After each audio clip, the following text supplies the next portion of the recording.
Oh man, we got the leather jacket going. Oh my gosh, you know it's wintertime with that. Shoot, I could just sleep here, honestly. I could sleep here, honestly. You know what I'm saying? I could just lay down. What's going on, guys? TKD wants a video, and today I wanted to bring another review to you guys this Sunday, this fine Sunday. I hope you guys have a good Sunday. And you know, with that being said, I want to bring on my official review of Bruno Mars' new album. You know, it's kind of an album, I'd say. You know, he's calling it an album, but to me it kind of feels like an EP. In my opinion, it feels a lot just like a short project you want to put out, just kind of like a short thing that, you know, was made probably in a few weeks or whatever. But you know, we got it. She's calling it an album. I want to call it an EP, but oh well, it's at the point.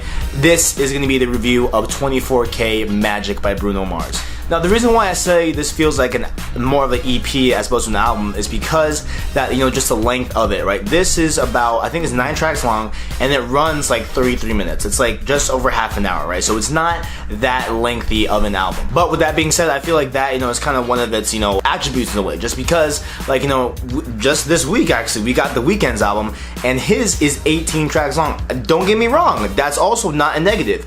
But, you know, being a little bit shorter, something that, you know, people can easily consume, you know, and go about their day, something that, you know, I guess is a benefit to some people, and it kind of at times a benefit to me, in my opinion. But if you ask me, between the two, I would much prefer an 18-track album as opposed to like a 8 to 9-track EP. So going into this EP, right? So at first, I was not feeling this EP. I keep calling it EP. I was not feeling this album, you know, at first, right? And that was for a kind of a different, kind of like a lot of reasons, right? So I'd say, you know, primarily, like, the biggest one is kind of the angle and the direction of how he took this EP album. Swear to God. All right, this jacket is too much. We're just gonna take this off, please. We're just gonna take this off. This is not happening in this room. Outside, yeah, but in here, no. We're gonna go short sleeve right now.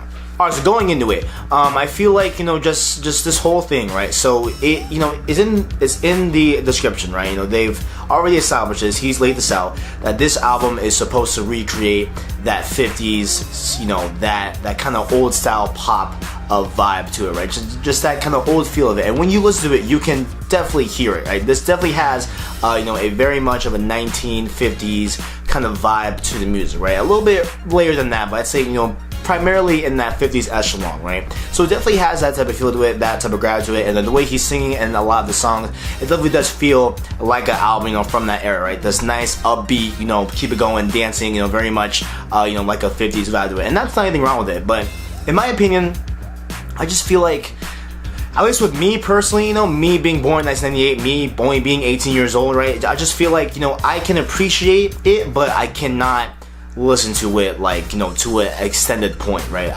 You probably won't see me bumping this album, you know, 5 months down the road. You probably won't, right? There's a few songs that I like and that I probably will, but overall, just as an album, I feel like this is something that I just won't really vibe through, just because I can appreciate the style he's going for. I can appreciate, you know, what he was going for with this album, but I cannot, like, you know, listen to it on the daily, right? And so that's kind of like just what I felt walking away from it, is that, like, I appreciated him trying to go for a different style. I definitely did appreciate it. It sounded good, but it was just something that, you know, is not really me. It's not really my cup of tea of what I'm going to be listening to on a daily basis. You know, it's just not really, you know, my thing, really. And a lot of the album really does sound like songs that you would play in specific scenarios, right? It's not one of these things where you can, you know, bump it in the car, bump it at work, bump it while you're doing homework. Like, there's you know, it just kind of feels like there's specific places where you can actually bump this album for it to flow and for it to work, you know what I'm saying? And that's primarily, you know, I feel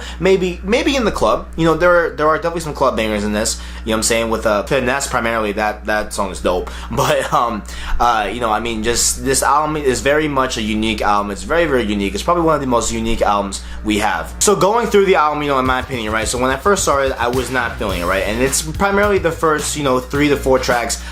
They just, I don't know, like 24K Magic, that I like it, right? I didn't like it at first, but then I started liking it, you know, through my, you know, 4th playthrough, 5th playthrough, etc. I definitely like that, you know, but then I feel like there's like a 2 to 3 song corniness that I just can't really get over. I can't really, you know, just kind of just brush aside. Like, it's just a little bit too corny, and really the corniness, you know, is kind of concentrated in the beginning of the album, and then throughout the later album, it's kind of dissipated, but it's still, you know, lingering. You know what I'm saying? I just feel like there's just an overall, you know, corniness of the album that, you know, I just wasn't feeling personally. But, you know, that does not mean that this whole album is corny or bad at all. So definitely, like, going into the 5th track and going on after that, you know, those tracks I definitely like. He definitely hit it out of the park. Once we get to track 5 and onwards, I feel like they're, you know, those are really good songs. We got Versace on the Floor, we got Calling All My Lovelies, and even the final song, Too Good to Say Goodbye. Like, those are very good songs, and songs that I feel like I will be, you know, bumping, you know, later on in the weeks. But what I feel like I won't be bumping is just anything kind of prior to that. Man, my background went away. What are you doing, bro? What are you doing? But yeah, so I definitely feel like, you know, there is definitely, you know, in the beginning it's kind of but definitely when we go into the album, definitely deep into it, it gets way better. It gets, you know, actually superbly better, you know, to a very high degree, personally, in my opinion. But you know, overall, how I feel about this album, I'm very much walked away a little bit confused, right? Not that confused at how you know, the album is. I'm kind of confused about how I feel about it, because there's such a difference between the tracks 1, 2, 3, 4, and then going from 5 and onward. There's such a big difference in how I like it. You know what I'm saying? It's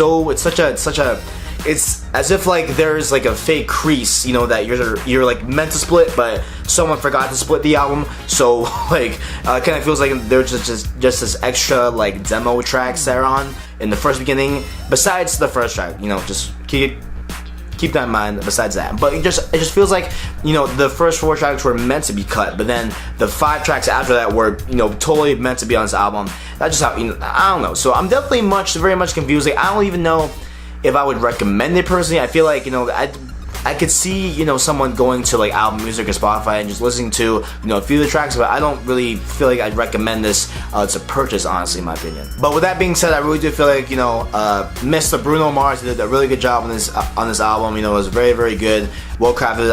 I find that, you know, the style is very unique, but it's something that I feel like a lot of people aren't really going to be attached to, in my opinion. That's just from me. You know, maybe it's me. Maybe I'm wrong. Maybe, you know, there's people that really do like this album and like really, you know, have like a great attachment to it, but just me, it just doesn't really fit my forte. It doesn't really fit, you know, how, you know, the type of music I like to listen to personally. So yeah, I definitely recommend, you know, if you give me a listen if you guys are interested, but I would probably hesitate on buying it. Just make sure you listen to it first, and then, you know, if you want to purchase it, then, you know, go ahead, by all means, go ahead. You know what I'm saying? But that's all I got. If you guys enjoy, make sure you like, subscribe, share, all the good stuff down below. Thanks for watching, and as always, I got you.